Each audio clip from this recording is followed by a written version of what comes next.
Hello everyone, welcome to अश्वमेघ विद्यालय। My self युद्धश्री। Students, हवे आजना video में આપણે યુનિટ 5 સ્ટાર્ટ કરીશું અને યુનિટ 5 છે me to. Okay, activity 1, play the fix answer game and where is my answer game. The teacher will help you see the helpline. Now our me and my family. Our first activity 2 is me and my family. अपनी छे me and my family. Listen and read. I am sure you know many things about ants. હવે મને ખાતરી છે કે તમને કીડીઓ વિશે ઘણી ખબર છે. Let's know more about these tiny, working and intelligent creature. તો ચાલો આપણે આ નાનકડા મહેનતુ અને હોશિયાર જીવ વિશે વધુ જાણીએ. Look at the picture. ચિત્ર જુઓ. What are the ants doing?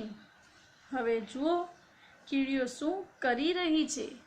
They are talking. તેઓ વાતો કરી રહી છે. Do they talk? શું તેઓ વાતો કરે? Yes. Can they talk? હા, તેઓ કઈ રીતે વાતો કરી શકે? They touch their feelers or antenna and pass messages. તેઓ તેમની સ્પર્શેન્દ્રિયો અને એન્ટેને દ્વારા સ્પર્શ કરીને સંદેશા પહોંચાડે છે. Watch a row ants. કીડીઓની હરોળ જુઓ. Each ant touches other ant with feelers. દરેક કીડી તેની સ્પર્શેન્દ્રિયો વડે બીજી કીડીઓને સ્પર્શે છે, ટચ કરે છે. ફીલર્સ એટલે કે સ્પર્શ ઇન્દ્રિયો. We always see the ants but we don't pay attention to them. આપણે હંમેશા કીડીઓને જોઈએ છીએ પણ આપણે તેના પર ધ્યાન આપતા નથી. Where do they live? તેઓ ક્યાં રહે છે? In comfortable homes, nest or ant hill. આરામદાયક ઘરોમાં, માળોમાં અથવા દરોમાં. Each ant hill has many rooms and passages. દરેક દરમાં ઘણા ઓરડાઓ અને માર્ગો હોય છે. Other rooms are nurseries for young ones. બીજા ઓરડા બચ્ચાઓની સંભાળ રાખવાના હોય છે. Workers have their reserve quarters. કામદારોને તેમના અનામત રહેઠાણ હોય છે. જો કેટલું બધું એ લોકોના નાનકડા ઘરની અંદર હોય છે. The workers search and fetch the food into the ant hill. કામદારો ખાવાનું શોધીને ઘરમાં લાવે છે. Some rooms are storehouses for food. અમુક ઓરડા ખાવાની વસ્તુઓના કોઠાર હોય છે. Soldiers have separate બેરેક્સ. હવે જુઓ, બેરક એટલે કે રહેઠાણ. બેરેક એટલે કે રહેઠાણ. હવે કીડીઓના ખાવાના રહેઠાણ હોય અને સૈનિકો માટે જુદા રહેઠાણ હોય છે. Soldier do not go out searching for food. સૈનિકો ખાવાનું શોધવા માટે બહાર જતા નથી. Workers, soldiers or Cleaners do not harm young ones, the grubs.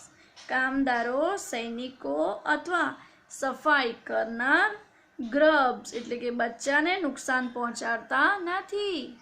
They never fight with other members of the group, so ants' life is very peaceful. તેઓ જૂથના બીજા સભ્યો સાથે કદી લડતા નથી, તેથી કીડીઓનું જીવન બહુ શાંત હોય છે. ત્યારબાદ આગળ જોઈએ. The queen ant lives for about 15 years. કીડીઓની રાણી લગભગ 15 વર્ષ જીવે છે. ઇટ લેઝ એગ્સ અને તે ઈંડા મૂકે છે. Eggs are hatch and grubs come out. ઈંડા સેવવામાં આવે છે અને ગ્રબ્સ એટલે કે બચ્ચા બહાર આવે છે. વર્કર્સ ફીડ એન્ડ ક્લીન ધેમ. સૈનિકો તેમનું રક્ષણ કરે છે.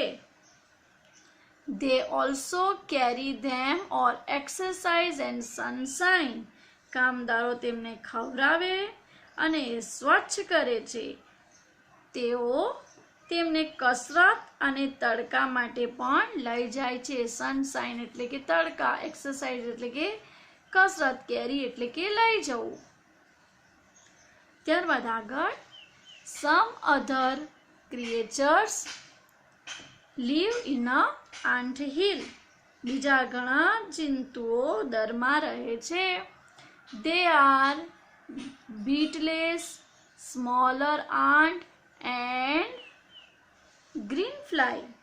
તે ભમરા, નાની કીડીઓ અને ગ્રીન ફ્લાય એટલે કે જે આપણે લીલા કલરની માખી જોઈએ તે. Why do ants keep these creatures in their homes?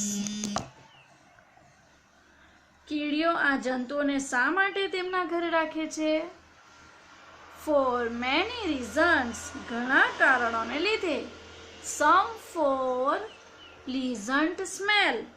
અમુક જંતુઓ સુગંધ માટે હોય છે. Some are just pets. અમુક ફક્ત પાળેલા હોય છે. And are playing like our cats and dogs. અને આપણી બિલાડીઓ અને કૂતરાની જેમ રમતા હોય છે. Other give sweet juice. અને બીજા જંતુઓ મીઠો રસ આપે છે. ત્યારબાદ આગળ The green fly is the ant cow. હવે જે ગ્રીન ફ્લાય છે તે કીડીઓની ગાય છે. The ants trains it to give honeydew like milk. Their milk is just as we milk the cow. અને જે ગ્રીન ફ્લાય છે તે કીડીઓની ગાય છે. કીડીઓ તેને દૂધની જેમ એટલે કે હનીડ્યુ એટલે કે દૂધની જેમ આપવાની તાલીમ આપે છે. જેમ આપણે ગાય દોઈએ તેમ તેઓ તેને દોહે છે. તો મિત્રો જુઓ, આ હતી કીડીઓ વિશેની ઘણી બધી માહિતી જે આપણે અત્યાર સુધી ન જાણતા હતા, પરંતુ આજે આપણને ખબર પડી કે કીડીઓ આપણી જેમ કેટ્સ અને ડોગની જેમ ગ્રીન ફ્લાય નાની કીડીઓને પાળે છે, મધમાખીઓને પણ પાળે છે, જેથી તેઓ તેમના પાસેથી સુગંધ મેળવી શકે, મીઠો મધ મેળવી શકે, દૂધ મેળવી શકે. એ રીતે તેઓ કીડીઓને પાળે છે. ત્યારબાદ મધમાખી જેવી પછી ગ્રીન ફ્લાય તેને પાળે છે. અને તેમના આ નાનકડા દેખાતા ઘરની અંદર ઘણા બધા રૂમ્સ હોય છે જેમાં એ લોકો અનાજ મૂકે છે. ત્યારબાદ તેઓ સફાઈ કર્મચારીઓને પણ મૂકે છે. બચ્ચાઓના કેરટેકર તરીકે તેઓ બીજી અન્ય કારીગર એટલે કે કીડીઓને પણ મૂકે છે. અને તેઓ ક્યારે પણ ઝઘડો કરતા નથી. તો કીડીઓ જે છે તે આપણા હ્યુમન કરતાં પણ વધારે સારી અને સમજદાર કહેવાય. તો આ હતું આપણું activity 2 me and my family. Okay, ત્યારબાદ જુઓ મિત્રો પાછળ find out synonyms for underline word in A from B. Draw an arrow as shown in the example. તો મિત્રો જુઓ, ફાઇન્ડ આઉટ સિનોનિમ્સ. હવે આપણે શું શોધવાના છે? સિનોનિમ્સ શોધવાના છે. આ જે ફિલર્સ છે, ક્રિએચર્સ છે, રો ઓફ છે, કાઇન્ડ્સ છે, સર્ચ છે, ત્યારબાદ નર્સરી છે અને રિઝર્વ રૂમ, એના સિનોનિમ્સ આપણે શોધવાના છે. ઓકે, સિનોનિમ્સ એટલે કે સમાનાર્થી શબ્દ જે બીની અંદર આપણને સેન્ટેન્સીસ જોવા મળે છે તેની અંદર આપ્યા છે. તો ચાલો આપણે જોઈએ. The ants use feelers to talk with the other ants. તો ફિલર્સનો બીજો સિનોનિમ્સ અર્થ થાય છે એન્ટેના. ફિલર્સ એટલે કે એન્ટેના. તો હવે આપણે જોઈએ એન્ટેના વાળો સેન્ટેન્સ છે. Do all the insect have antenna. તો આપણે આ સેન્ટેન્સને આની સાથે મેચ કરીએ. ત્યારબાદ છે ક્રિએચર આર લિવિંગ થિંગ્સ. હવે જુઓ અહીં છે ક્રિએચર્સ અને ક્રિએચર્સનો મિનિંગ એનિમલ્સ થાય છે સિનોનિમ્સ. તો હવે જુઓ એનિમલ્સ માટેનો સેન્ટેન્સ કયો છે? All animals can't fly. તો આપણે એને એનિમલ સાથે જોઈન્ટ કરીશું. ત્યારબાદ છે look at the row of ants. Row એટલે કે લાઈન. તો હવે લાઈનનો સિનોનિમ્સ આપણને ક્યાં જોવા મળે છે? Stand in a line and watch what I will do. તો આપણે આ 3 નંબરના સેન્ટેન્સને 5 નંબરની સાથે જોડીએ. ત્યારબાદ છે search the exact meaning of the graph from the dictionary. તો અહીં જો there are many kinds of aunts. હવે અહીં છે કાઇન્ડ્સનો મિનિંગ થાય છે ટાઈપ. તો અહીં જુઓ there are many type of book in the library. તો આપણે કાઇન્ડ્સને ટાઈપ સાથે જોડીએ. એ બંને સિનોનિમ્સ છે. ત્યારબાદ જુઓ search the exact meaning of the graph from the dictionary. તો સર્ચ એટલે કે શોધવું એટલે કે find out. We can find out the book from the library. તો આપણે એને એની સાથે જોડીએ. ત્યારબાદ છે the grub live in the nursery. હવે નર્સરી એટલે બેબી રૂમ. નર્સરીનો મિનિંગ થાય છે બેબી રૂમ. તો ચાલો જુઓ the children are in the baby room. તો આપણે એને એની સાથે જોડી દઈએ. ત્યારબાદ છે વર્ક્સ હેવ રિઝર્વ રૂમ. તો અહીં છે વર્કર્સ હેવ રિઝર્વ રૂમ. હવે રિઝર્વ રૂમ એટલે કે સ્પેશિયલ રૂમ. રિઝર્વ રૂમનો મિનિંગ થાય કે ખાસ સ્પેશિયલ રૂમ. ઓકે, તો આ છે students of science have a special room. Okay, તો આ રીતે મિત્રો આપણી આ એક્ટિવિટી આ રીતે કમ્પ્લીટ થશે. ત્યારબાદ હવે અહીં આપણે જોઈએ કે ફિલર્સનો સિનોનિમ્સ આપણે શું જોયું? તો એન્ટેના. તો અહીં આપણે લખીશું એન્ટેના. ઓકે, ત્યારબાદ આપણે જોઈએ ક્રિએચર્સ. તો ક્રિએચર્સનો મિનિંગ થાય છે એનિમલ્સ. તો આપણે એનિમલ્સ લખીશું. ત્યારબાદ આપણે જોયું કે રો. ઓકે, તો અહીં આપણે લખીએ રો અને તેનો સિનોનિમ શું થાય? તો લાઈન. ત્યારબાદ આગળ આપણે જોયું કાઇન્ડ્સ. તો કાઇન્ડ્સનો મિનિંગ થાય છે ટાઈપ્સ. ઓકે, ત્યારબાદ આપણે જોયું અહીં આપણે લખવું હતું રો ઓફ. તો રો ઓફ એટલે અહીં આપણે લાઈન લખીશું. ઓકે, ત્યારબાદ અહીં આપણે રિઝર્વડ રૂમ. તો રિઝર્વ રૂમનું મિનિંગ થાય છે special room. Okay, special room. અને અહીં આપણે રોના બદલે લખીશું નર્સરી. અને નર્સરીનો મિનિંગ થાય છે બેબી રૂમ.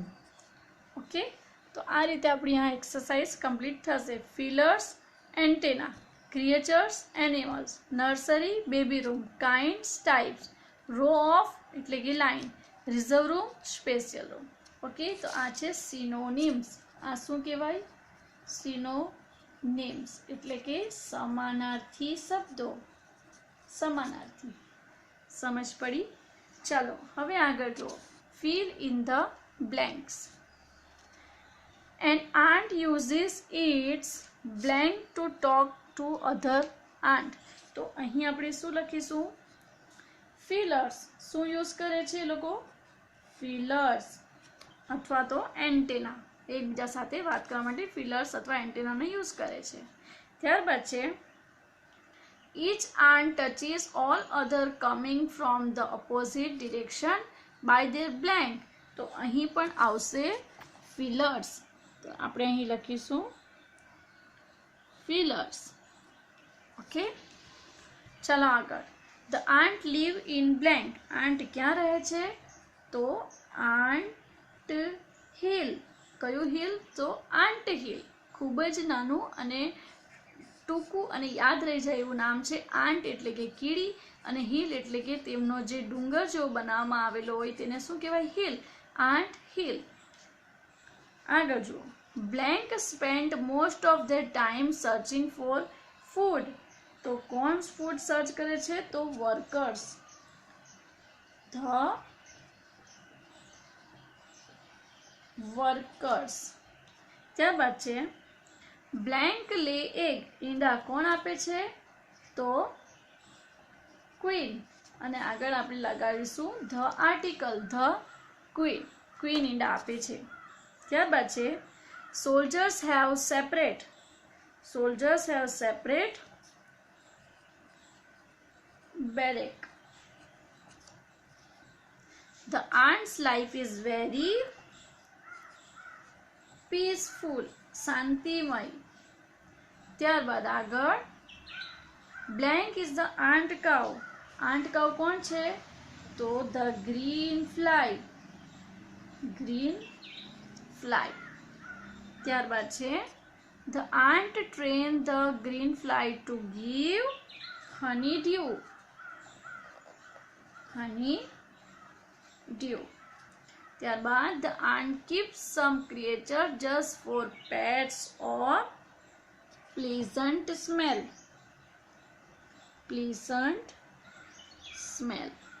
ઓકે, ત્યારબાદ મિત્રો આગળ જુઓ. Tick right the correct option. How do ant talk. આંટો કઈ રીતે વાત કરે? તો touching their antenna, using their mouth as we talk. આપણે બોલીએ એ રીતે મોઢાથી બોલે છે કે પછી એકબીજાના એન્ટેના ટચ કરીને? તો touching their antenna. Why do ants touch each other with their antenna? તો હવે શું આવશે? To fight, to talk, to make them run away? ના, ટુ ટોક. વાતો કરવા માટે તેમના એન્ટેનાનો યુઝ કરે છે. Some rooms are nurseries for blank. તો સોલ્જર્સ, વર્કર્સ કે યંગ વન્સ? તો યંગ વન્સ માટે અમુક રૂમ રાખવામાં આવ્યા હોય છે. Who collects food. ફૂડ કોણ કલેક્ટ કરે? The queen ant, soldier ant કે વર્કર આન્ટ? તો વર્કર આન્ટ કલેક્ટ કરે છે. ત્યારબાદ છે who lives in the ant's home. તો બટરફ્લાય, હાઉસ ફ્લાય કે ગ્રીન ફ્લાય? મિત્રો આંટના હોમમાં ગ્રીન ફ્લાય રહે છે. ઓકે, ત્યારબાદ છે answer the questions. Where do the soldier live. Soldier ક્યાં રહે છે? તો soldiers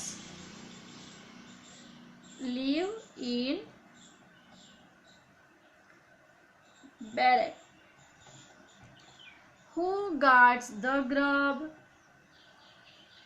The soldiers guards the grubs. Why do ants keep other creatures in their home?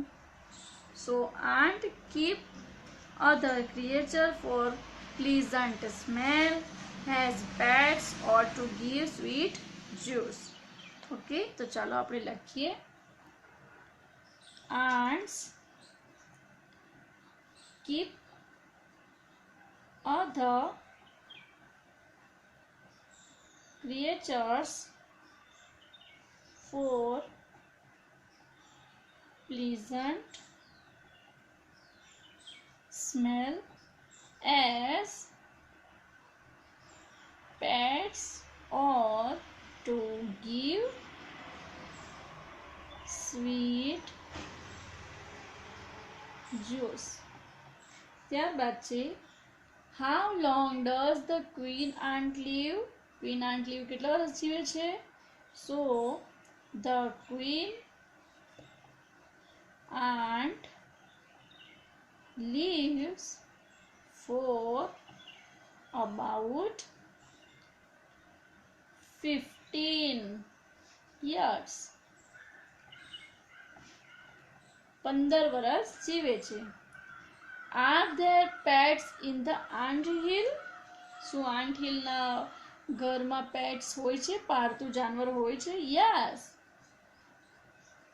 there are pets in the ant hill. Okay, તો આ છે આપણા questions answer. Okay friends, ત્યારબાદ આપણે પાછળ જોઈએ. એક્ટિવિટી છે fill in the blanks and complete the dialogue. What, who, when અને where. ઓકે, એના બેઝ પર આપણે અહીં ડાયલોગ કમ્પ્લીટ કરવાના છે. તો મિત્રો, જ્યારે આપણે કશું પૂછીએ કે વોટ ઇઝ ધીસ, તો આપણે વોટનો ઉપયોગ કરીએ. આ શું છે? હુનો ઉપયોગ આપણે આવી રીતે પૂછવું હોય કંઈ કે હુ ઇઝ ધેટ, કોણ છે, ત્યારે હુનો ઉપયોગ કરીએ. વેન, સમય માટે આપણે વેનનો ઉપયોગ કરીએ. ક્યારે? સમય માટે, સમય સૂચક માટે આપણે વેનનો ઉપયોગ કરીએ. અને વેર જે છે તે આપણે પ્લેસીસ માટે ઉપયોગ કરીએ છીએ કે where are you, where is my pen, તો આપણે વેરનો ઉપયોગ કરીએ છીએ. ઓકે, તો આ છે આપણા WH ક્વેશ્ચન્સ. એને શું કહેવાય? WH ક્વેશ્ચન, એટલે કે W અને H થી શરૂ થતા પર્સનાર્થ શબ્દો. ઓકે, ચાલો. Swapnil blank does your grandma live, તો અહીં શું આવશે? વેર. આપણે મૂકીશું અહીં where does your grandma live. Jay says she live in Himmatnagar, એટલે કે પ્લેસની વાત કરવામાં આવી એટલે આપણે વેરનો ઉપયોગ કર્યો. ત્યારબાદ છે Swapnil Swapnil says blank tax care of હર, તેની સંભાળ કોણ રાખે, એટલે કોણ માટે આપણે હુનો ઉપયોગ કરીશું. Who takes care of her. Jay says my mummy. By the way, do you watch TV? Swapnil says yes. Jay says blank, તો અહીં શું આવશે? વેન. સમય માટે પૂછવામાં આવ્યું કે તું ટીવી જુએ છે? તો સ્વપ્નિલે કહ્યું કે હા. તો જયે પૂછ્યું કે વેન, એટલે કે ક્યારે. તો સમય માટે આપણે કયા વર્ડનો ઉપયોગ કરીએ? તો વેન. ત્યારબાદ Swapnil says at 8 PM every day. Jay says blank time, એટલે કે સમય કેટલા વાગ્યાનો, એટલે કે આપણે ઉપયોગ કરીશું વોટ ટાઈમ, કેટલા વાગે. સ્વપ્નિલ સેઝ ઇટ્સ 10:10 AM, 10 વાગ્યાને 10 minute. Jay says let's move for school, ચાલો તો સ્કૂલ માટે જઈએ. તો આ હતી આપણી એક્ટિવિટી 3. ઓકે મિત્રો, તો હવે આપણે આજે એક્ટિવિટી 3 સુધી અભ્યાસ કર્યો. હવેના નેક્સ્ટ વિડીયોમાં આપણે એક્ટિવિટી 4 સુધી અભ્યાસ કરીશું. એક્ટિવિટી 4 થી અભ્યાસ કરીશું. So bye bye, take care, thank you.